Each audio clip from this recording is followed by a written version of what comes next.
Holy,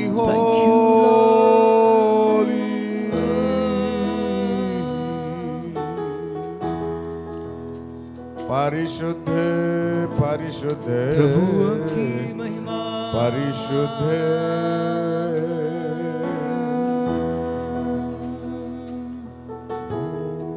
यीशु आइए होली होली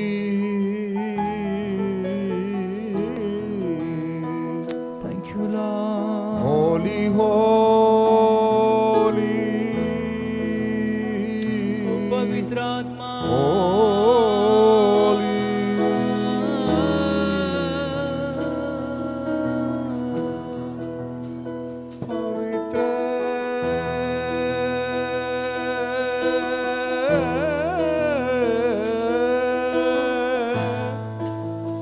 पवित्र प्रभु धन्यवाद धन्यवाद धन्यवाद तेरी महिमा तेरी महिमा हालेलुया होसना आदि और अंत होसना इब्राहिम के परमेश्वर इज़हाक के परमेश्वर याकूब के परमेश्वर होसना होसना होसना स्तुति हो आपकी तारीफ लॉर्ड तेरा धन्यवाद सनातन सनातन काल के विराट परमेश्वर हम आपको धन्यवाद देते हैं आपकी आराधना और स्तुति और तारीफ करते हैं आसमानी बाप आज के इस महत्वपूर्ण दिन के लिए जो आपने हम सबको दिया है और आज हम स्कूल ऑफ पावर मिनिस्ट्री के दूसरे दिन की संध्या एक बार फिर हम उपस्थित हो आपको महिमा और आदर देते हैं प्यारे पिताजी एक बार फिर आपकी आराधना और स्तुति और तारीफ करते हुए हम अपनी भावनाओं को अपने मन को आपके हाथों में समर्पित करते हैं प्यारे पिताजी आपकी कृपा दृष्टि हम सब के साथ बनाए रखें ऐसी आप कृपा और दया कीजिएगा महान परमेश्वर हम आपको धन्यवाद धन्यवाद देते हैं आपकी छत्र छाया जीवन पर बनाए रखें ऐसी आप कृपा और दया कीजिएगा महान परमेश्वर हम आपको धन्यवाद आपको महिमा आपको आदर और सम्मान देते हैं यीशु नासरी आपके दास की बुद्धि को अपनी आत्मा के नियंत्रण में ले लें और अपनी दया हमें दिखाएं जिससे कि हम आपके दिल की बातें समझ सकें ऐसी आप कृपा और दया कर लीजिएगा आदर महिमा आपको देते हैं यीशु नासरी के नाम से मांग लेते हैं आमीन Jesus hallelujah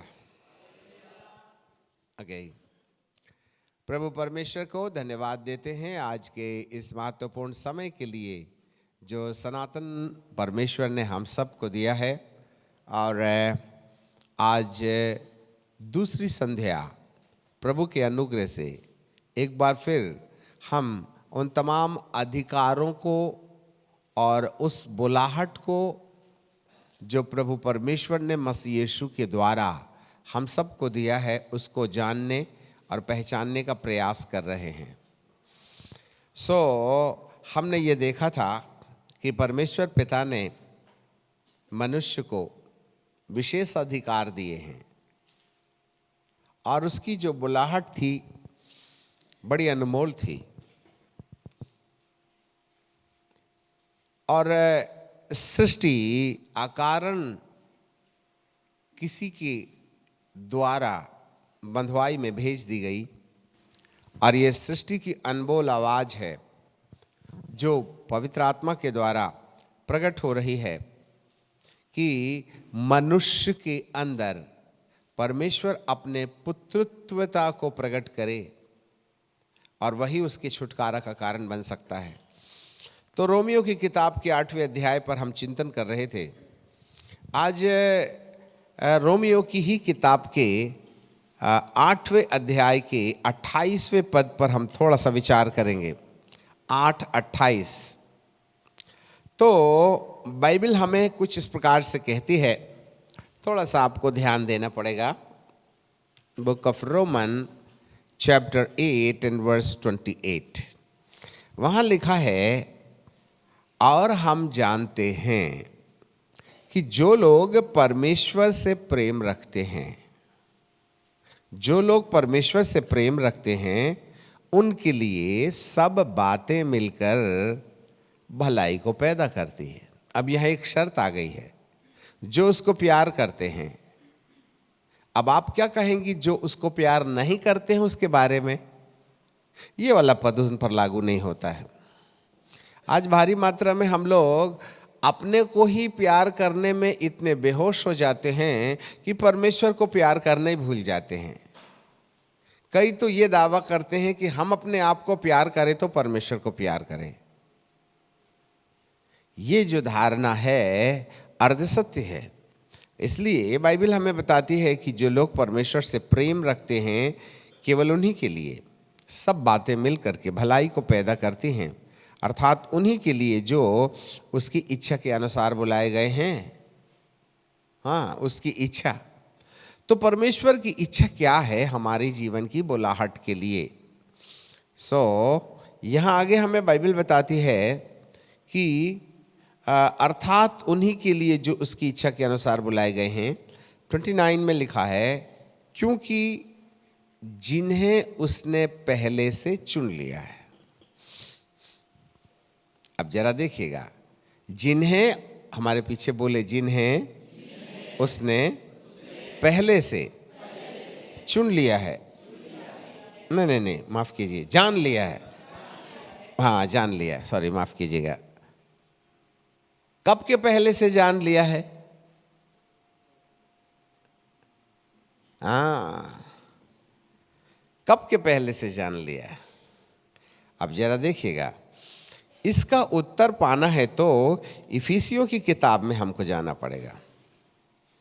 book of Ephesians and chapter 1 and verse 3, एक पद, पहले अध्याय के 3 पद में, क्योंकि प्रभु यीशु मसीह के द्वारा और पिता परमेश्वर का धन्यवाद हो कि उसने हमें मसीह में, इन क्राइस्ट, मसीह में स्वर्गीय स्थानों में सब प्रकार की आशीष दी, all kinds of spiritual blessings, जैसा उसने हमें जगत की उत्पत्ति से पहले चुन लिया है। कब के पहले से चुन लिया है? अरे जानेंगे तभी न चुनेंगे, और जानते ही नहीं तो चुनने का सवाल ही नहीं उठता है। और हमारा चुनाव हो गया कब? जगत की उत्पत्ति के पहले। तो जगत की उत्पत्ति नहीं हुई थी। जब जगत ही नहीं बना था तो आदम कहां से बना? और जब आदम ही नहीं बना तो तुम कहां से आ गए? इसका मतलब हम आज की तारीख में जो लोग अस्तित्व में हैं, जो थे और जो होंगे उनकी बात छोड़ दें, परंतु आज जो हम हैं, हमारा चुनाव हो गया जगत की उत्पत्ति से पहले। जी हाँ, तो इससे ऐसे पता चलता है कि जरूर हमारा जो बुलाने वाला है वो कहीं ना कहीं हमारा चुनाव करता है। उसने पहले से जाना। तो कब के पहले से जाना होगा? जगत की उत्पत्ति से पहले। जब जगत की उत्पत्ति से पहले जानेगा तभी ना हमारा चुनाव करेगा, और जानेगा ही नहीं तो चुनाव कहां से करेगा? तो हमको जाना तो हम रहे होंगे ना। We were in the existence before the foundation of the earth. हम थे। नहीं होते तो हमारा चुनाव कहां से होता? और हम पैदा अपनी अपनी तारीख में हुए हैं। कोई है 6,500 साल पहले पैदा हुआ? नहीं ना। तो हम किस रूप में रहे होंगे?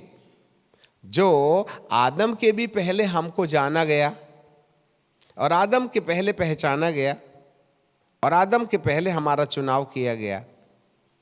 क्योंकि जगत बना ही नहीं था तो आदम कहां से होता? वो तो 6वें दिन बना है।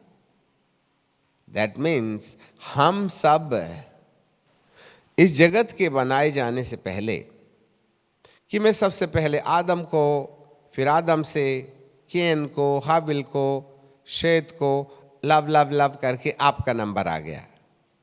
ये सब समरी उसने पहले से बना के रखा था, ठीक है। और हमको परमेश्वर ने अपने ही आत्मा में से कुछ तिनका अलग करके हमारी आत्मा का नाम रख दिया और बोला अब मान लीजिए आप ही हैं। क्या नाम है आपका? विनोद भाई। आपकी जन्म तारीख याद है आपको? जी बोलिए।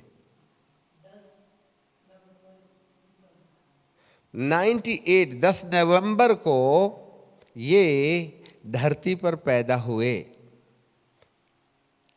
नाम बिनोई, विनोद। आप सुन रहे हैं? विनोद 10 नवंबर 1998, ठीक है। ये तो शरीर में थे, पैदा हुए, परंतु विनोद को परमेश्वर जगत की उत्पत्ति से पहले जानते हैं और उसको चुन लिए। तो भाई विनोद, आप रहे किस रूप में होंगे वहां पर? तुम्हारा जन्म तो 98 में हुआ। एक सवाल है, आप शरीर में आए हो, परंतु आप शरीर नहीं हैं, वरना आप एक आत्मा हैं। और उस आत्मा को परमेश्वर ने जगत की उत्पत्ति से पहले, आदम को माटी में फूंकने से पहले, आप किसके द्वारा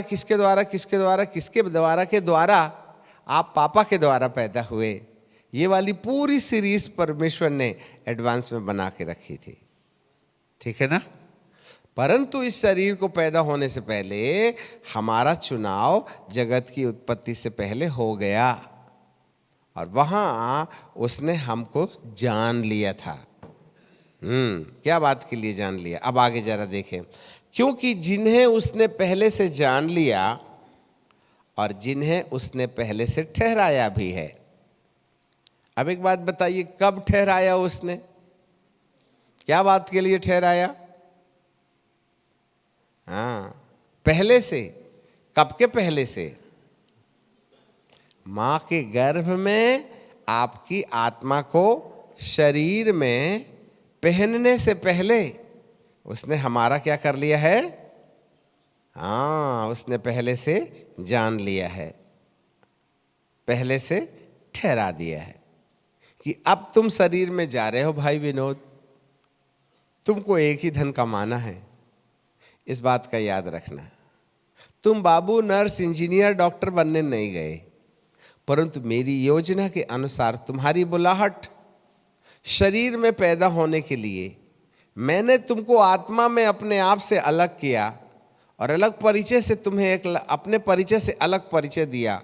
और उस समय से मैंने युक्ति करके रखी थी कि जब तुम शरीर में जाइएगा तो ठहराए जाने की तिथि के बाद जब तुम धरती पर पैदा हो जाइएगा, तो बाइबल कहती है उन्हें पहले से ठहराया भी कि उसके पुत्र, किसके? परमेश्वर के पुत्र के स्वरूप में होना चाहिए। ये वाली ड्यूटी लेकर तुमको शरीर में पैदा हुआ था। इंजीनियर बनने के लिए नहीं पैदा हुआ था, किया था। तो मेरा धरती पर पैदा होने का कारण क्या है?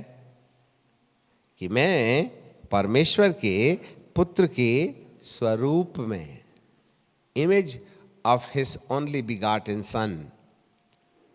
वाओ, आप डिग्री के पीछे लगे हो, जबकि प्रभु तुम्हें अपने एकलौते पुत्र की ओरिजिनल में से ट्रू कॉपी बनाना चाहता है। इसीलिए उसने जगत की उत्पत्ति से पहले आत्मा को अपने में से अलग करके चुनाव दिए, जान लिया। और जिस सेकंड में आप मां के गर्भ में शरीर पहनने तैयार थे, उस समय ठहरा दिया कि अब तेरा वक्त आ गया है। और 9 महीने के बाद जब धरती पर आएगा, उस समय से लेकर के अंतिम सांस तक तेरे लिए एक ही ड्यूटी होगी कि तू अपने आप को परमेश्वर के पुत्र के स्वरूप में होना चाहिए, इस बात की तैयारी में लगा रहे। Praise the Lord. अभी जरा देखिएगा, ये कैसे पता चला आपको? ताकि उसके पुत्र के स्वरूप में हो, ताकि वह अर्थात यीशु बहुत भाइयों में, वह बहुत भाइयों में पहलौठा, बोलो पहलौठा, बहुत भाइयों में, मतलब पहलौठे के पीछे दूसरा भी होगा। इससे एक बड़ा इंकरेजमेंट मिलता है। इकलौता अब पहलौठा बन गया। इकलौता मात्र इकलौता होता तो हमारा नंबर कभी नहीं लगता, परंतु यहां पर वह इकलौते को पहलौठे के रूप में जानता है, और पहलौठा है तो दूसरा भी होगा। और बाइबल इसलिए कहती है कि बहुत भाइयों को का वो पहलौठा बन गया। दैट मीन्स आप और मैं भी परमेश्वर के पुत्र होने में अधिकार रखते हैं या बुलाए गए हैं। और उस बुलाहट को यदि आप अपने अंदर ले लें तो मरियम के साथ जैसे ही उसने कहा कि हे प्रभु तेरी मर्जी के अनुसार मेरे साथ हो, उसी वक्त उसके साथ कुछ होने लगा। कुछ यही होगा आपके साथ भी, पर हमें बुलाहट स्वीकार करना पड़ेगा। जी चलें आगे। और उसके पुत्र के स्वरूप में हो ताकि वह सब भाइयों में पहलौठा हो। लिखा 30 में, फिर जिन्हें उसने पहले से ठहराया। कब से ठहराया भैया? मां के गर्भ में जाने से पहले ठहराया। जाना कब से? जगत की उत्पत्ति से। पहले स्टेंजा में जानना है और दूसरे स्टेंजा में ठहराना है। जगत की उत्पत्ति से पहले जाना और मां के गर्भ में डालने से पहले ठहराया। अब यहां लिखा है फिर जिन्हें पहले से ठहराया, अर्थात जब हम मां के गर्भ में जन्म लेने की दशा के पहले सेकंड में थे, जिन्हें ठहराया ना उन्हें बुलाया भी है। क्या बात के लिए बुलाया है? जिन्हें बुलाया है उन्हें धर्मी भी ठहराया है, और जिन्हें धर्मी ठहराया है उन्हें महिमा भी दी है। क्या दी है? क्या करिएगा? हाँ, आपने यहां पर पढ़ा था परमेश्वर की संतानों की महिमा की स्वतंत्रता, है ना? रोमियो की किताब और उसका 8वां अध्याय और उसके 21वें पद में, सृष्टि भी आप ही विनाश के दासत्वता से छुटकारा पाकर परमेश्वर की संतानों की स्वतंत्रता की महिमा, संतानों के ऊपर में महिमा आना चाहिएगा। The main object is the glory, महिमा। महिमा के बिना संतानों को पवित्र नहीं समझा जा सकता। महिमा के बिना संतान पुत्र नहीं बन सकते हैं। अभी नहीं आएगा समझ में। इसीलिए महिमा सबसे इंपॉर्टेंट विषय है। लिखा जिसे उसने पहले से ठहराया उन्हें बुलाया, जिन्हें बुलाया उन्हें धर्मी ठहराया, और जिन्हें धर्मी ठहराया उन्हें महिमा भी दी है। आफ्टर ऑल हमारा जो टारगेट है वो है महिमा, ग्लोरी। महिमा के बिना काम नहीं चलेगा। यहां पर महिमा है, महिमा।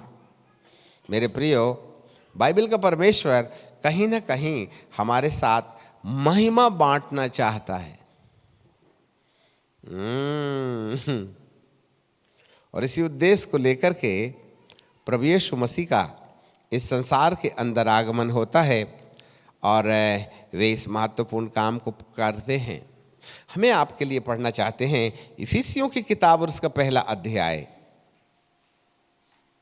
Book of Ephesians chapter 1 and verse 19। वहां ऐसे लिखा है, और उसने और उसकी सामर्थ हमारी ओर जो विश्वास करते हैं कितनी महान है, उसकी शक्ति के प्रभाव के अनुसार, प्रभाव के उस कार्य के अनुसार जो उसने मसीह के विषय में किया कि उसको मरे हुओं में से जिलाकर स्वर्गीय स्थानों में अपने दाहिनी ओर बिठा दिया। कैसे? नंबर 1 सब प्रकार की प्रधानता, नंबर 2 अधिकार, नंबर 3 सामर्थ, नंबर 4 प्रभुता, और न केवल नंबर 5 इस लोक में पर आने वाले लोक में भी बिठा दिया। नंबर 6 सब वस्तुएं उसके पांव के तले कर दिया। और नंबर 7 और सब वस्तुओं का शिरोमणि ठहरा दिया। ये 7 क्वालिटी वाले यीशु को बाइबल कहती है कि उसने कलीसिया को दे दिया। तो कलीसिया के लिए क्यों? उसी की देह है मैं और आप, और उसकी परिपूर्णता है, the fullness of God, the glory of God, जो सब में सब कुछ पूर्ण करती है। सब में जो कुछ भी अपूर्ण है, ये सृष्टि बड़ी आशा भरी दृष्टि से, जिसको बरबस किसी ने गुलामी में भेज दिया है, स्वतंत्रता प्राप्त करने के लिए परमेश्वर की ओर निहार रही है कि पुत्रों के ऊपर महिमा भेजी जाए, और पुत्रों की महिमा स्वतंत्रता लेके आए, और वह स्वतंत्रता सृष्टि की पुकार का उत्तर बन सकता है। You are the answer of this world, याद रखिएगा। परंतु हम जो हैं, इसलिए कि कलीसिया को उसने इस 7 गुणों वाले धारी यीशु को दे दिया, जिससे कि यीशु के अंदर पाई जाने वाली जो परिपूर्णता है, the glory of God, the fullness of God, जो सब में सब कुछ पूर्ण कर सकती है। Whatever the incomplete is going to be completed through the fullness of God. The fullness of God is nothing but the fullness of God is His glory. उसकी महिमा है।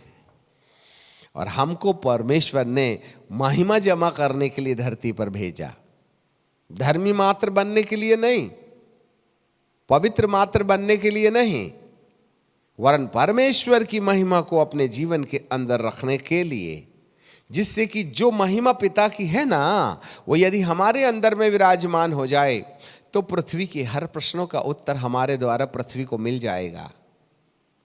हैं? देखिए, हम आपके अधिकारों के विषय अवगत करा रहे हैं। यदि आपने अपनी सहायता नहीं की तो जैसे आए हैं वैसे जाएंगे। परंतु यदि कोई व्यक्ति अपने ही जीवन में परमेश्वर के वचन को स्वीकार करके उसको पाने के लिए तैयार हो जाए, तो मेरा अपना मानना है कि परमेश्वर हमारे साथ उन अनुभवों को देने में देरी नहीं करेगा, जिस अनुभवों के द्वारा परिपूर्णता इस संसार का उत्तर बन जाएगी। क्या बात है, हालेलुया। उसने हमको बुलाया है। कब से जान लिया और कब से ठहरा दिया, और किसके द्वारा बुलाया? मसीह यीशु के द्वारा बुलाया। तो बुलाहट में सबसे पहला क्या काम है? धर्मी बनाया, और धर्मी बनाया तो महिमा भी दी है, और महिमा तो जो है वह पृथ्वी की हर प्रश्नों का उत्तर है। इसलिए हर एक व्यक्ति परमेश्वर की महिमा की खोज करे। Seek the glory of God, seek the fullness of God. Who is He? वो है कौन? उसकी परिपूर्णता क्या है? हम कई बार अपनी आवश्यकता जुटाने के लिए प्रभु के दरबार में आते हैं। हे प्रभु, मैं बीमार हूँ, चंगाई दे दो। तो आप तो चंगाई ढूंढ रहे हैं, परमेश्वर की परिपूर्णता तो नहीं ना ढूंढ रहे हो। हे प्रभु, नानी की नाक में नली लगी है, तो इसमें तो परमेश्वर की परिपूर्णता तुम्हें दिखाई नहीं देगी। आज इंटरव्यू है, मुझे पास कर दो, तो इसमें तो कोई महिमा नहीं है ना। हे पिता परमेश्वर, नींद नहीं आती है, स्वर्गदूतों को भेजो कि वे लाइट वैसे भी चली गई तो पंखा हिलाते रहें। इसमें तो परमेश्वर की महिमा नहीं है ना। आप तो अपने भोग लगाने के लिए प्रभु को पुकारते हो, उसकी महिमा की तो खोज करते नहीं। इसलिए हम बंधुआई में हैं, हमारे परिवार के लोग बंधुआई में हैं, हमारी कलीसिया बंधुआई में है, हमारा प्रांत बंधुआई में है, हमारा देश बंधुआई में है। हाँ, क्योंकि हमने तो पृथ्वी की बंधुआई से आज़ादी की जो चाबी है वो अपने लिए इकट्ठा किया ही नहीं, और वो चाबी है the fullness of God, the glory of God. हाँ, इसलिए परमेश्वर की संतानों की महिमा की स्वतंत्रता, नंबर 1 परमेश्वर की, नंबर 2 संतानों की, नंबर 3 महिमा की, नंबर 4 स्वतंत्रता। इतना लंबा है ना? वही है उत्तर। यही भेद हमें समझना है। ये हमारी बुलाहट है। This is the call of God in Christ. यीशु आपके पाप क्षमा करके धर्मी बनाने नहीं आया मात्र। यीशु आपके पाप क्षमा करके धर्मी बनाने मात्र नहीं आया। वह केवल चंगाई देने नहीं आया, वह तुम्हें स्वर्ग ले जाने नहीं आया। यदि वो बोलेंगे आप स्वर्ग ले जाने आए, तो प्रभु कहेंगे, हाँ, दुनिया कहेगी अच्छा स्वर्ग का लालच दे रहे हो क्या? और स्वर्ग का लालच देकर कि तुम प्रभु अपने पीछे चलना सिखाते हो। जबकि बाइबल का परमेश्वर कहता है स्वर्ग तो प्रतिफल है। हाँ, आपको स्वर्ग ले जाना कोई बड़ी चीज थोड़ी है। ऐसे करूंगा खुल जा सिम सिम तो तुम स्वर्ग जाने के लिए तैयार हो जाइएगा। फिरौन के मन को दयालु बनाया ना, हमारी तुम्हारी तो आवश्यकता ही खत्म हो जाएगी यदि प्रभु सबको बदल दे तो। एक बात याद रखिएगा, प्रभु को, किसी भी आत्मा को, किसी भी व्यक्ति को स्वर्ग ले जाने के लिए यदि मजबूरन वो अपनी कसम खा लेना, तो मिनटों घंटों में दुनिया बदल देगा। वो उसको आता है, सीधी उंगली से घी नहीं निकलता तो टेढ़ी कैसे करते हैं। जी हाँ, वो उसका एजेंडा नहीं है। उसका मुख्य एजेंडा ये है कि तुम स्वेच्छा से परमेश्वर की महिमा को अपने जीवन के लिए इकट्ठा करो, क्योंकि मैंने तुम्हें जगत की उत्पत्ति से पहले इसी काम के लिए चुना है, ना कि तुमको स्वर्ग ले जाने के लिए। नहीं तो पहले ही बोल देता, मैं तुम्हें स्वर्ग ले जाने के लिए जगत की उत्पत्ति से पहले चुन लिया हूं। तो आप तो स्वर्ग में ही थे ना, फिर धरती में आके फिर स्वर्ग जाइएगा। ये आना जाना क्यों करते? वहीं रहिए ना, पैदा ही क्यों हुए? आखिर स्वर्ग में थे ना, स्वर्ग से ही ना आए हो, कोई नरक से तो आए नहीं। तो परमेश्वर कहाँ है जरा बताइएगा? तो उसने अपनी आत्मा में से अलग किया होगा तो स्वर्ग में ही किया होगा कि नरक में जाके किया होगा? तो हम already we are in the heavenly places. हम स्वर्गीय स्थानों में थे, परंतु हम स्वर्गीय स्थानों में किस रूप में थे? आत्मा के। तब उसने हमको शरीर में जाने के लिए ठहरा दिया और हमको ड्यूटी दी। क्या बात के लिए? कि हम उसकी महिमा, वाओ, क्योंकि ये पृथ्वी को छुटकारा की आवश्यकता है। कहते हैं ना, खुद बचना काफी नहीं है, औरों को बचाना होगा। हम दूसरों को महिमा देने के लिए बुलाए गए हैं, चुने गए हैं, इसलिए महिमा हमारी जरूरत। It's a very initial requirement that God will pour His glory upon His own people in Christ, मसीह यीशु में। क्यों? यहां बुलाने वाला हमको घर वापसी करा रहा है। आपको मालूम घर वापसी? अरे दुनिया वाले लोगों के लिए घर वापसी बिल्कुल एक एंटायरली डिफरेंट एक्सपीरियंस है, परंतु आत्मिक लोगों की घर वापसी यदि आपको समझनी है तो आपको अपने पिताश्री का अध्ययन करना पड़ेगा। और हमारे पिता का नाम क्या था? आदम। जोर से बोलो, जोर से बोलिए ना। जो जूम में है उनकी तो आवाज ही नहीं आ रही है। आदम। आधन-दम बराबर आदम। आ मतलब आजा, दम मतलब जान। आई मेरी जान, मुझ में से निकल के आजा, इसी का नाम है आदम। लड़का लड़की जब एक दूसरे को प्यार करते हैं तो लड़का क्या बोलता है? आई मेरी जान। वो भी तो है ना, हमको क्या बोलता है? आई मेरी जान, मेरे अंदर से निकल के आजा। उसी का नाम है आमो सिंह, दानियल, रामू, कविता, बबीता, सविता, सरिता। नहीं समझे बात? हाँ, आखिरकार हम परमेश्वर में समाये हुए थे। उसने तिनके को अलग किया और एक अलग परिचय दे दिया, और फिर नियुक्त समय में अलग अलग मामा पापा से हमको शरीर दे करके हमको पैदा किया। ठीक है ना? सो हमारे जो पहले पिताश्री थे उसका पिक्चर आपको बनाना पड़ेगा। आपको जानकारी मिले पहला आदम परमेश्वर का पुत्र था। The first Adam was the son of God. लिख लीजिएगा, पहला आदम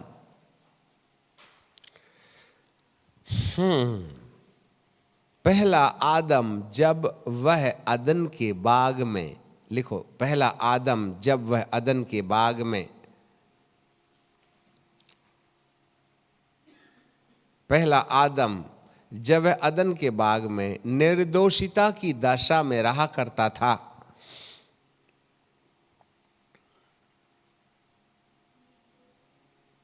वह परमेश्वर का वास्तविक पुत्र के रूप में था। वास्तविक पुत्र के रूप में था। जी हां। अब आपको पुत्र की 3 क्वालिटी बताई थी, ठीक है। नंबर 1, आदम का डीएनए नहीं है। अब आदम ही तो है यहां पर तो उसके अंदर किसका डीएनए रहा होगा? परमेश्वर का। तो पहले आदम, तो दूसरा आदम कौन है? हमने वहां डाल दिया है। जब वो अदन के बगीचे में था वो पहला आदम था, और जब अदन के बगीचे के बाहर निकाल दिया तो वो दूसरा आदम था। पहला पवित्र था, और वही आदम अदन के बगीचे से बाहर निकाल दिया गया तो वो क्या हो गया? पापी हो गया। पहले उजियाले में रहता था, फिर अंधियारे में रहता था। पहले परमेश्वर के साथ रहता था, फिर शैतान के साथ रहने लगा। पहले आनंद में था, फिर दुखी में हो गया। पहले वह स्वर्ग के दर्शन में था, अब उसको अधोलोक का और भूतों का दर्शन होता है। याद रखिएगा, इस तरीके से पहले और दूसरे का मतलब है तो एक ही, परंतु उसकी दो दशा हैं। पाप करने से पहले वाले आदम को हम परमेश्वर के पुत्र के रूप में जानते हैं, इसलिए उसके अंदर ये तीनों क्वालिटी होनी चाहिए कि उसमें परमेश्वर का स्वभाव हो, उसमें पवित्र आत्मा हो, और उसका शरीर महिमावान हो। आपको विश्व की एक भी किताब में इतनी स्पष्टता से हमारे पिताश्री की ओरिजिनलिटी क्या थी लिखा हुआ नहीं मिलेगा, इसलिए ध्यान से सुन लीजिएगा। अब हम क्या करते हैं, आदम की संरचना के ऊपर थोड़ा सा चिंतन करते हैं। आदम की रचना, जिससे कि आपको आदम कैसे परमेश्वर का पुत्र था ये सच्चाई आपको मिल जाए। सब लोग हमारी तरफ ध्यान दें, ठीक है। तो अब हम चलते हैं आदम को बनाए जाने की कहानी में। तो आपको निकालना पड़ेगा उत्पत्ति की किताब, book of Genesis, and chapter 1 and verse 26। उत्पत्ति 1:26। वहां क्या लिखा है जरा देखें। फिर परमेश्वर पिता ने कहा,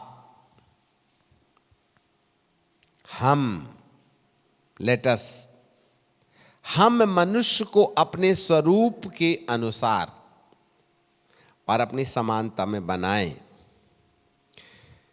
स्वरूप और समानता, God created man in his own image and in his likeness. Malayalam में बहुत अच्छा शब्द है, सादृश्यम, स्वरूपम एंड सादृश्यम, स्वरूप और सादृश्य। अब एक बात बताइए, परमेश्वर चला मनुष्य बनाने और वो कहता है जैसा मैं हूं ना वैसे ही मैं मनुष्य को बनाऊंगा। तो परमेश्वर कैसा है भाई? How God is looks like, कैसा है वो? हमारे समान। तो वो हम कैसे हैं? उसके समान। तो वो कैसा है? हमारे समान। तो जिंदगी खत्म हो जाएगी हमारे तुम्हारे में। उसको अच्छे से समझना चाहिए, ठीक है। आप आईने के सामने तो खड़े हुए ही होंगे। आप गोरे हैं तो आईने में काले दिखते क्या? आपके सिर में बाल है, चिकमुंडी दिखते क्या? नहीं ना, है ना? जब आप आईने के सामने खड़े होते तो क्या बैल के समान सींग दिखता है? नहीं ना। जैसे आप है वैसे ही ना दिखेंगे। ठीक है, तो परमेश्वर को यदि आप आईने के सामने खड़ा कर दें तो वो कैसा दिखाई देगा? जैसा वो है। तो कैसा है वो? आत्मा है। यूहन्ना 4:24 में बाइबल कहती है गॉड इज ए स्पिरिट। परमेश्वर आत्मा है। तो आत्मा को आईने के सामने खड़ा करें तो उसका आईने में प्रतिबिंब कैसा बनेगा? आत्मा ही बनेगा। तो यदि परमेश्वर आत्मा है तो उसका स्वरूप भी आत्मा है। तो हमको परमेश्वर ने सबसे पहले किस रूप में सृजा होना चाहिएगा? आत्मा कर। तो आप आत्मा हैं। बोलिए, मैं आत्मा हूं। मैं शरीर नहीं हूं। मैं दिमाग नहीं हूं। मैं आत्मा हूं। शरीर में रहता हूं। अच्छा, एक मिनट। अब आपको इसको प्रमाणित करना होगा। मान लिए यहां कोई व्यक्ति है जिसका नाम है राम कुमार, XYZ, कोई भी। वो बेचारा मर गया तो सारे रिश्तेदार, माँ बाप, भाई बहन छाती पीट पीट के कह रहा है मेरे रामू तू चला गया रे। जबकि उसकी किडनी, हार्ट, बेल्ट, जूता, कार, ATM, आधार कार्ड सब यहीं हैं। चला गया। हम के कहाँ चला गया? तो छत में क्या?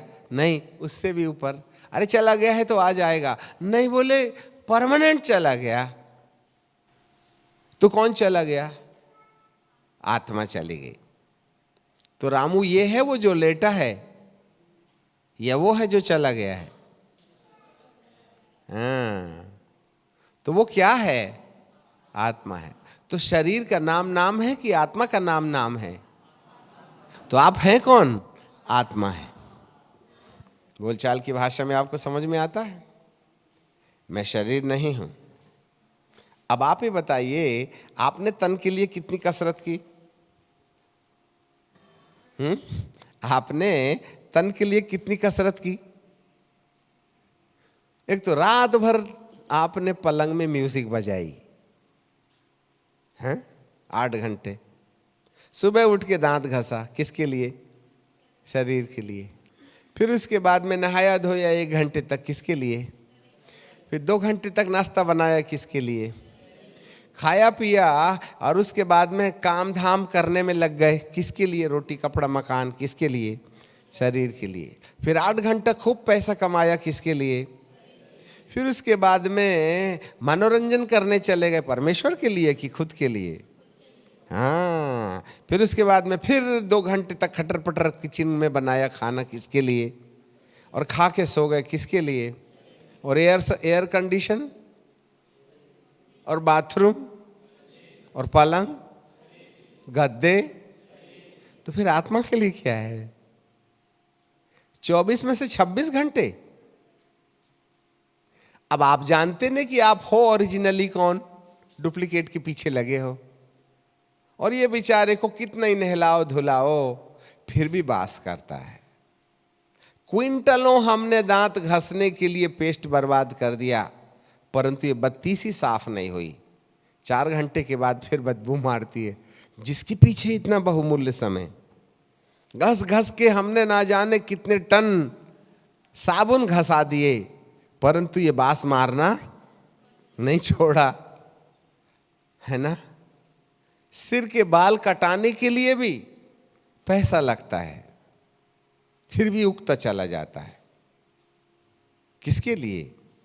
शरीर के लिए। तो फिर आत्मा के लिए क्या है? जिसके कारण हम जीवित हैं उसके लिए कुछ नहीं। और जो हिटलर के हाथ नहीं लगा उसके लिए इतना लंबा समय।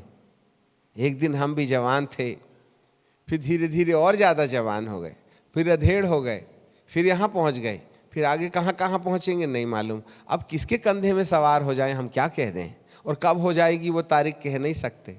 अरे भाई साहब, हिटलर के हाथ नहीं लगा, तुम कौन सी मूली की जड़ हो? जान रहे हैं आप, जो टेम्पररी है उसके पीछे दुनिया भाग रही है, और जो स्थायी है उसे ही समझ नहीं पाए। परमेश्वर ने हमको अपने स्वरूप में बनाया। तो सबसे पहली बात हमें ये याद रखना है कि हम आत्मा हैं। हम क्या हैं? आत्मा। इसलिए परमेश्वर ने कहा आओ हम मनुष्य को अपने स्वरूप में। वाओ। एंड देन दूसरा शब्द कहता है वो समानता। जोर से बोलें। अब आप स्वरूप लिखिएगा, उत्पत्ति 1:26 के बाद में स्वरूप डैश करके, परमेश्वर आत्मा है।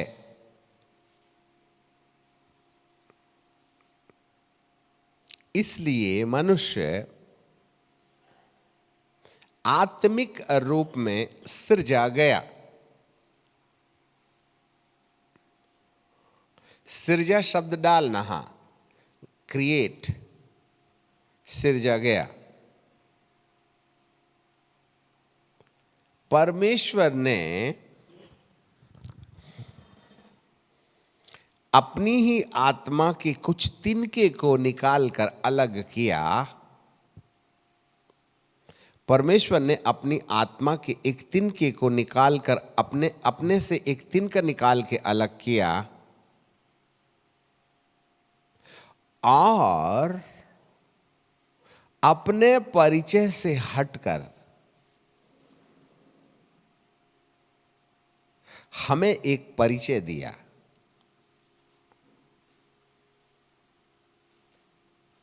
हमें एक परिचय दिया।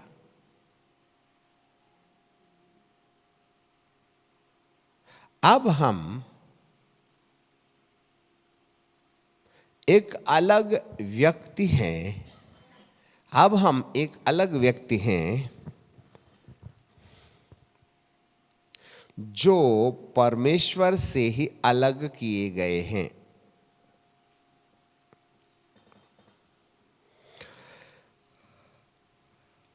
इसे परमेश्वर का स्वरूप कहते हैं। इसे परमेश्वर का स्वरूप कहते हैं।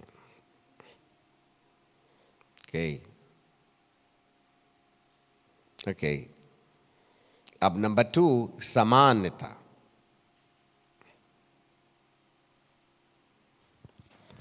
अब पहले समझ लीजिएगा, ऐसा कर लिख लीजिएगा,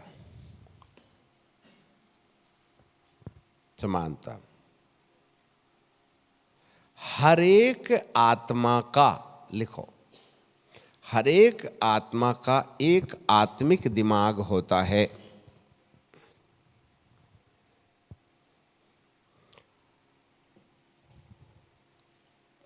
हर एक आत्मा का एक आत्मिक दिमाग होता है। वैसे ही परमेश्वर का भी एक आत्मिक दिमाग है। परमेश्वर का भी एक आत्मिक दिमाग है जिसमें परमेश्वर के सारे गुण, स्वभाव, नेचर, एटीट्यूड्स, सारे गुण पाए जाते हैं।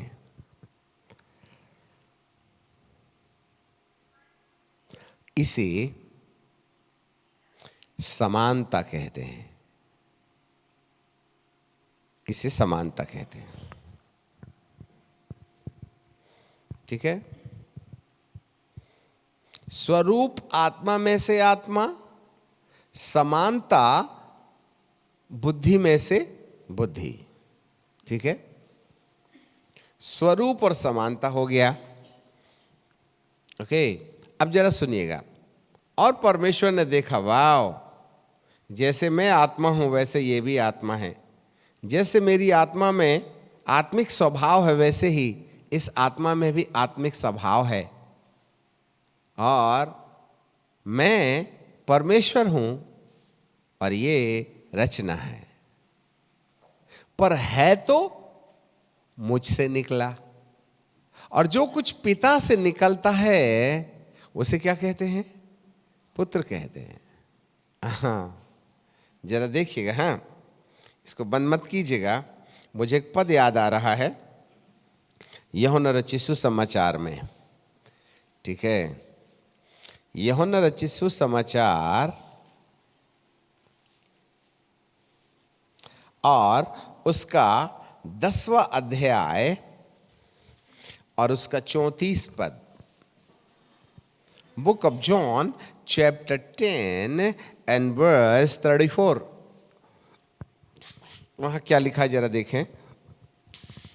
यीशु ने उन्हें उत्तर दिया, क्या तुम्हारी व्यवस्था में यह नहीं लिखा है कि मैंने तुमसे कहा कि तुम ईश्वर हो? बाप रे, हमारे पीछे बोलो।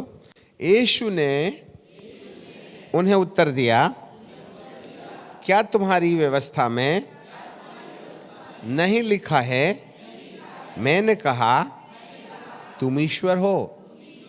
ईश्वर हो। किसी के पास इंग्लिश बाइबल है? जरा पढ़िएगा, वहां लिखा है, Jesus answered them, is it not written in your law? अरे बाप रे, you are एक वचन बहुवचन, गॉड्स। अब यही गलती हो गई है दुनिया से। अरे वहां लिखा है हम गॉड हैं, तो बन जाओ भगवान। यही एक सबसे बड़ी चीज है। आपको एक बात याद रखना चाहिए, जो सृष्टि करता है इसको कैपिटल GOD लिखते हैं, परंतु यहां पर स्मॉल GOD है। वो सृष्टिकर्ता परमेश्वर है और हम सृष्टि में परमेश्वर हैं, क्योंकि उसमें से निकल के आए हैं ना, इसलिए हम परमेश्वर के पुत्र कहलाए। वाह, ठीक है, लिख लीजिएगा। सृष्टिकर्ता परमेश्वर के लिए, सृष्टिकर्ता परमेश्वर के लिए बड़े जी का इस्तेमाल किया जाता है। बड़े जी का, कैपिटल GOD। और सृष्टि परमेश्वर के लिए स्मॉल GOD या छोटा GOD, समझने के लिए। अब इन दोनों में भिन्नता क्या है? किस एरिया में हम संतुलित हैं, समानता में हैं? जैसे परमेश्वर आत्मा है वैसे हम भी आत्मा हैं। जैसे परमेश्वर के पास आत्मिक दिमाग है वैसे हमारे पास भी आत्मिक दिमाग है। तो हुए ना परमेश्वर के समान। वो सृष्टि करता है, हम सृष्टिकर्ता से अलग हुए हैं। We are separated from the creator God, that's why we are a creation God. आओ हम अपने स्वरूप और समानता के अनुसार मनुष्य को बनाएं। ऐसा बनाने के बाद उसने देखा, वंडरफुल, मैं बड़ा वाला ईश्वर हूं, ये छोटा वाला ईश्वर है, मैं रचनाकर्ता परमेश्वर हूं और ये मेरी सृष्टि रचना है, रचना परमेश्वर है। दोनों को बोला तो परमेश्वर को ऐसा नहीं लगा, क्या मुझसे काम नहीं बनता, तू भी मेरी मदद करना है। अब दो हो गए तो वोटिंग और बाइटिंग एंड फाइटिंग नहीं होगी क्या? परंतु बनाया है उसने उस उद्देश्य से। आगे चलिए, इसके साथ क्या होता है। अब उत्पत्ति की किताब और उसका दूसरे अध्याय में चलते हैं और उसके 7वें पद में। Book of Matthew chapter 2 and verse 7। और यहोवा परमेश्वर ने आदम को भूमि की मट्टी से रचा।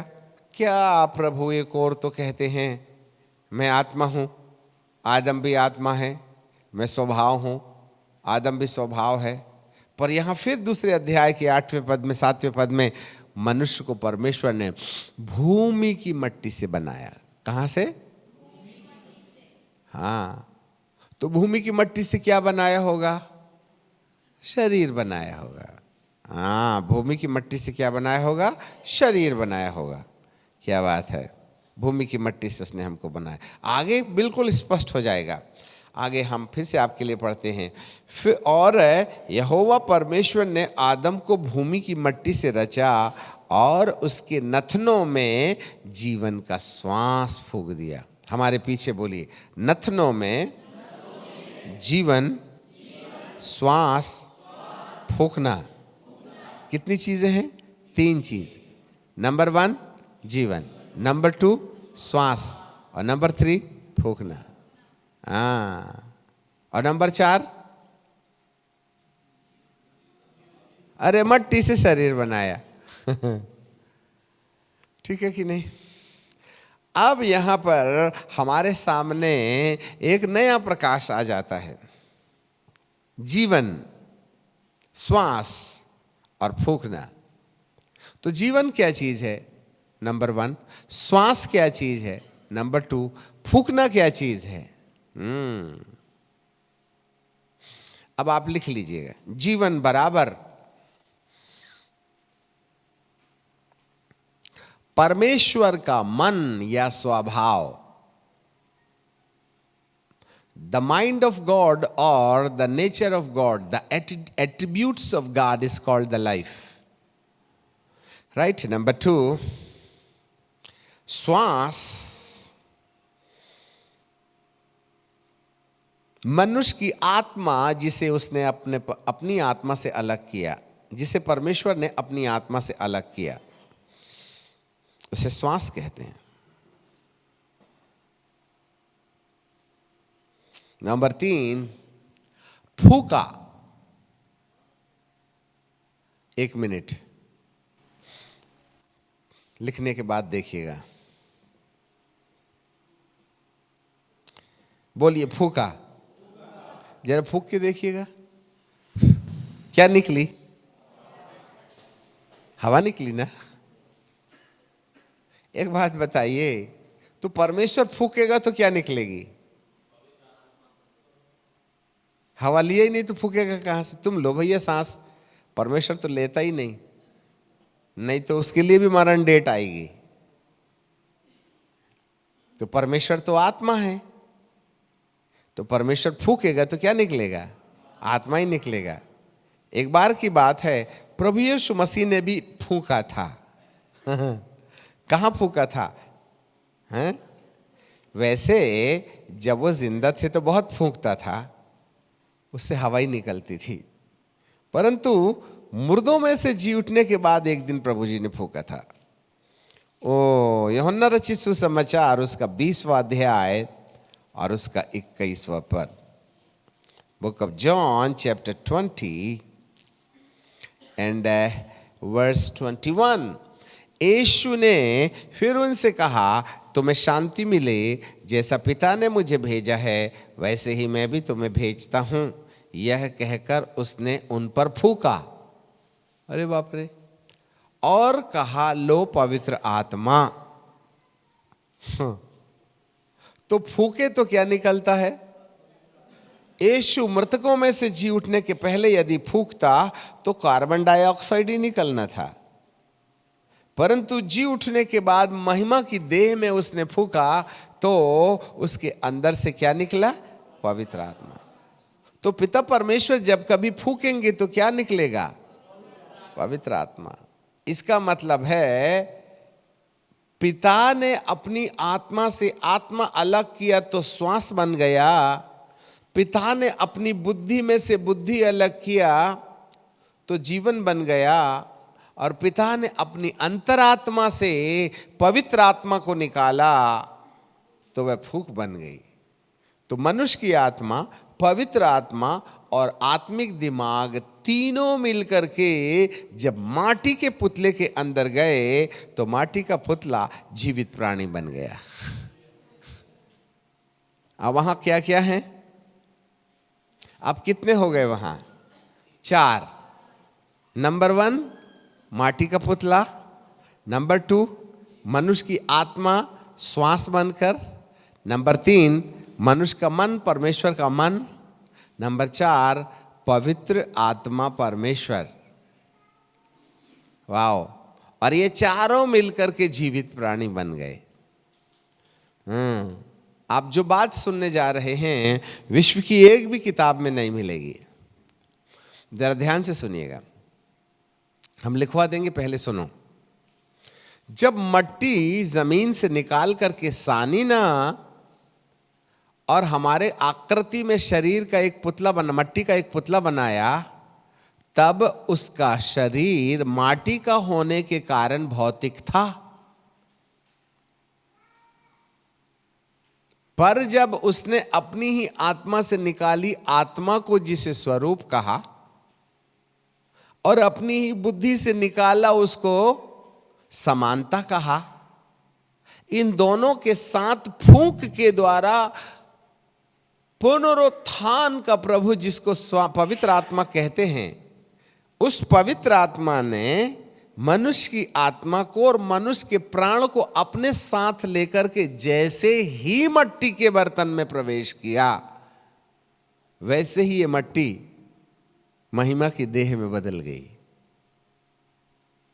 जैसे यीशु को मुर्दों में से जी उठने के बाद महिमा की देह मिली थी ना, इसी तरीके से आदम की आत्मा को, आदम के प्राण को पवित्र आत्मा ने शरीर में जैसे ही लेकर प्रवेश किया, और आदम के मन जब पूर्ण रीति से पवित्र आत्मा के नियंत्रण में रहे, तो आदम के माटी का भौतिक शरीर महिमा की देह में रूपांतरित हो गया।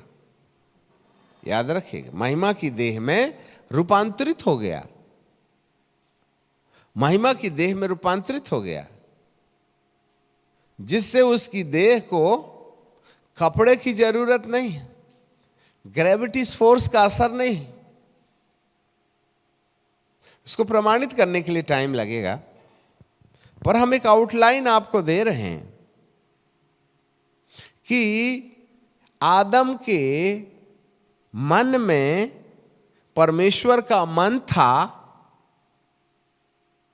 इसलिए वह मन में पवित्र था। नंबर 2, आदम के अंदर फूंक के द्वारा पवित्र आत्मा रहते थे, इसलिए वह प्रिय पुत्र था, और उसका शरीर कभी नहीं मरने वाले शरीर में था, क्योंकि ग्लोरियस बॉडी मरती नहीं, ग्लोरियस बॉडी बुढ़ी नहीं होती। इसलिए आदम का शरीर मनुष्य की आत्मा, मनुष्य के प्राण के साथ पवित्र आत्मा रहने के कारण उसका माटी का शरीर एक अमर शरीर में बदल गया था, इसलिए वह सामर्थ्य पुत्र था। एक तो परमेश्वर का मन होने के कारण वह पुत्र हुआ, पवित्र आत्मा रहने के कारण वह प्रिय पुत्र हुआ, और महिमा की देह रहने के कारण वह सामर्थ्य के साथ परमेश्वर का पुत्र ठहरा। तो आपके और मेरे जो ओरिजिनल पिता थे वे परमेश्वर के पुत्र थे, परंतु हमारे बाबा ने अदन के बगीचे में फल खाने के द्वारा ये तीनों प्रकार की क्वालिटी खो दिया। इसलिए हमको घर वापसी चाहिए। अच्छे से सुन लीजिएगा, इसलिए हमको ये तीनों संपत्ति चाहिए। तो आप परमेश्वर के पुत्र जो ओरिजिनल यीशु हैं। अब एक बात और याद रखिएगा, यदि यीशु को जो आज से 2000 साल पहले यहां आए, और आदम बाबा को जिसने पाप नहीं किया था, इन दोनों को तुलना करने की कोशिश करो तो इन दोनों में कोई प्रकार का अंतर नहीं है। और एक बहुत छोटा सा अंतर है कि आदम का शरीर माटी से बनाया गया और यीशु मसीह के शरीर को मां मरियम की कोख से निकाला गया। इस अंतर को छोड़कर दोनों में किसी प्रकार का कोई अंतर नहीं। जैसे यीशु के अंदर परम प्रधान की आत्मा साया करने के कारण उसकी बुद्धि पाप रहित थी। इस कारण से उसको पवित्र आत्मा मिला, प्रिय पुत्र बना, और मृतकों में से जी उठा, सामर्थ्य पुत्र बना। ये तीनों क्वालिटी आदम के अंदर पाई जाती हैं। वह पहले से ही पाप में रहित था। फिर जब फूंका गया ना, तो पवित्र आत्मा अंदर आया, और फूंक के बाद पवित्र आत्मा के प्रति आदम का जो सब्जेक्शन था, उसके कारण उसकी देह महिमा की देह में रूपांतरित हो गई थी। इसलिए आदम को कपड़ा नहीं भी पहने तो चलता था। हालेलुया। अब आप एक बात बताइए, जब यीशु मसीह को क्रूस पर लटकाया गया तो आधा ही ना कपड़ा था। कुर्ता तो लोगों ने जुआ खेल के बेच लिया, ठीक है। उसको दो चादर में लपेटा गया, एक यहां तक और दूसरा मुंह में। जब यीशु मसीह जी उठे तो मुंह की चादर एक जगह घड़ी की हुई थी और दूसरा की वैसे, और शरीर गायब। तो जब कभी भी यीशु मसीह ने लोगों को दर्शन दिया तो कौन सा वाला कपड़ा पहन के दिया होगा? सोचते नहीं हो आप? जबकि पूरे कपड़े यही हैं। इसका मतलब है यीशु को जब मृतकों में से जी उठने के बाद महिमा की देह प्राप्त हो गई है, तो उसको भौतिक कपड़ों की जरूरत नहीं है। इसीलिए आदम बाबा नंगा था पर लजाता ही नहीं था। इसलिए नहीं लजाता था क्योंकि उसकी देह महिमा की थी, और महिमा के देह में नग्नपन दिखाई नहीं देता।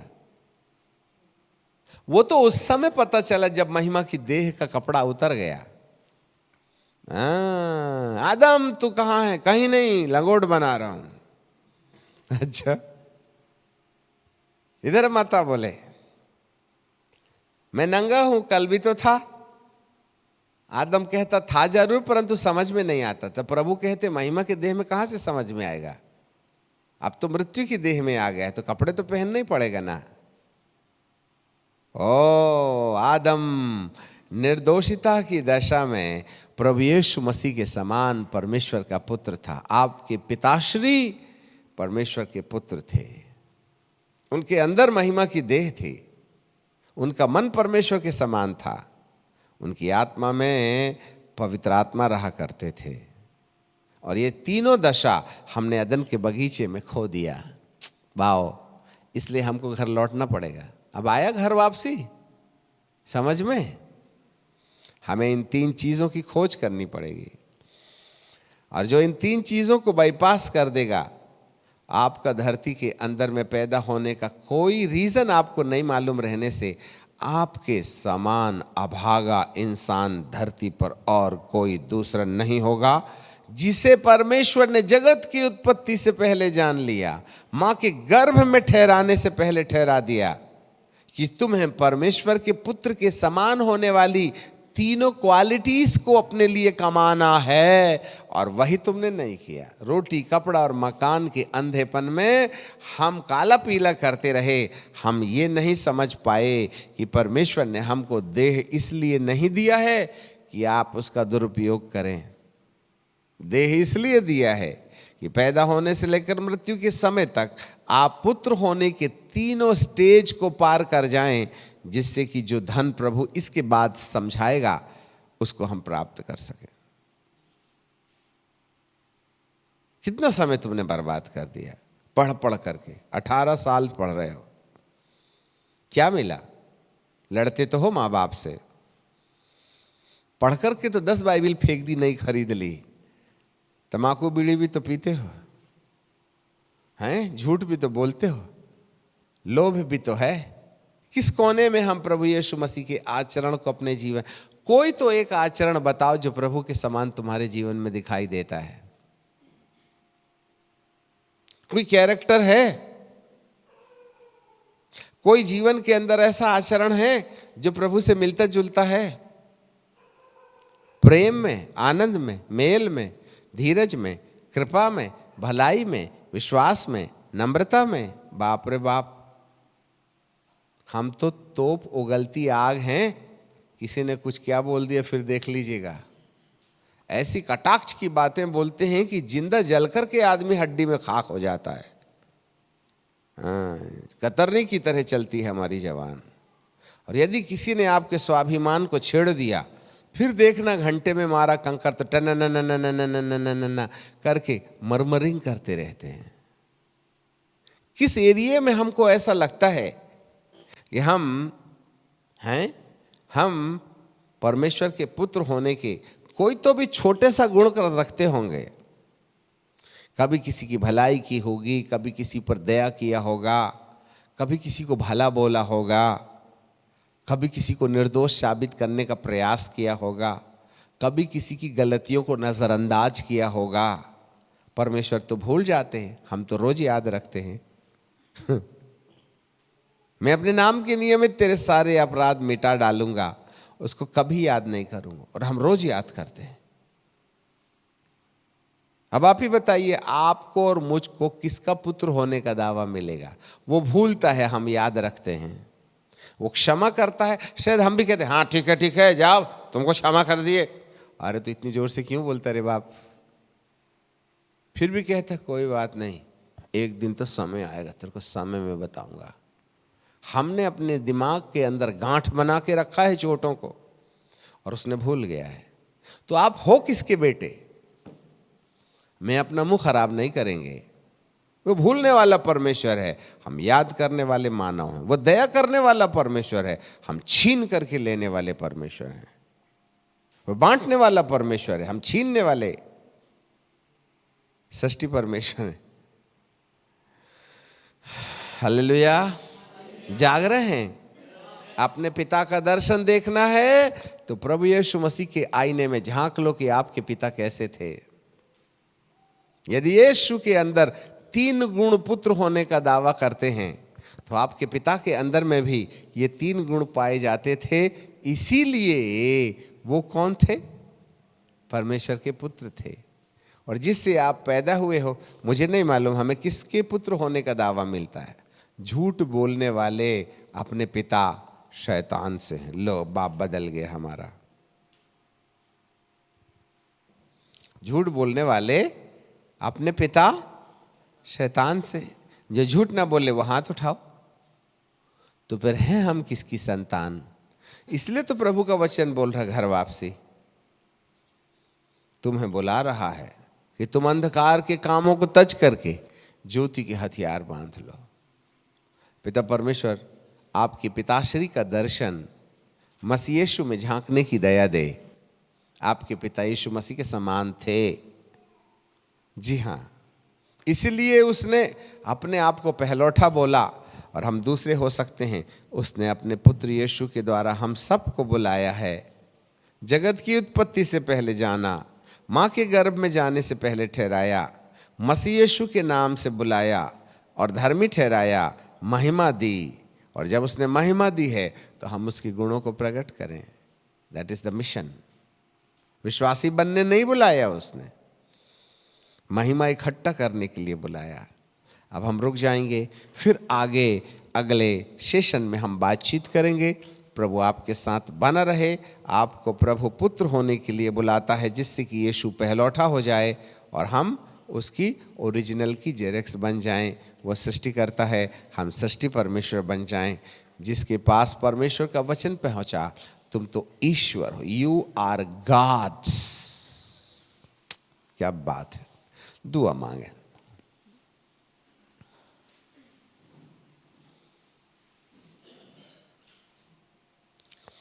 सनातन सनातन काल के विराट और असीमित और अद्वितीय और अतुल्य परमेश्वर, हम आपको धन्यवाद और धन्यवाद करते हैं। आसमानी बाप, आपके नाम को धन्य कहते हैं।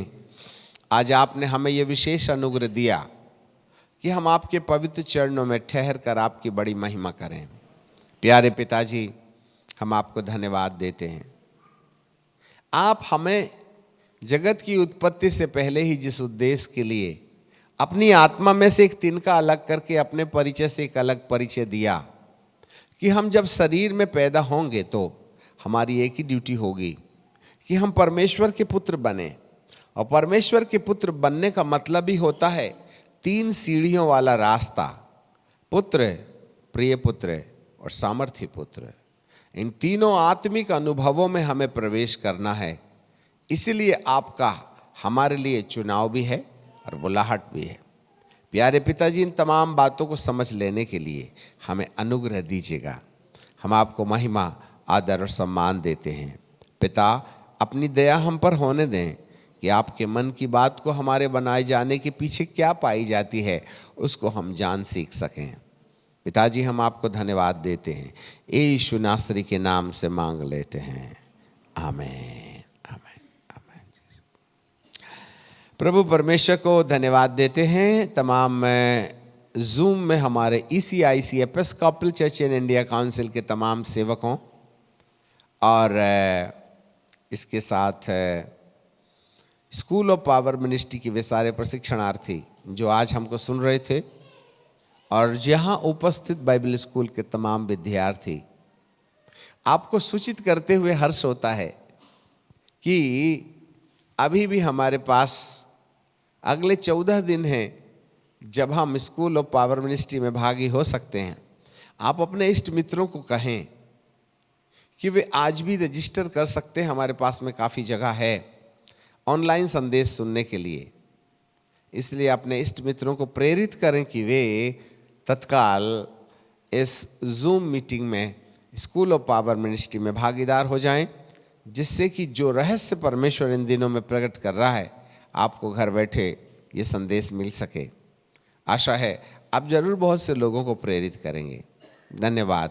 फिर मुलाकात होगी। सबको जय मसीह की। Praise the Lord.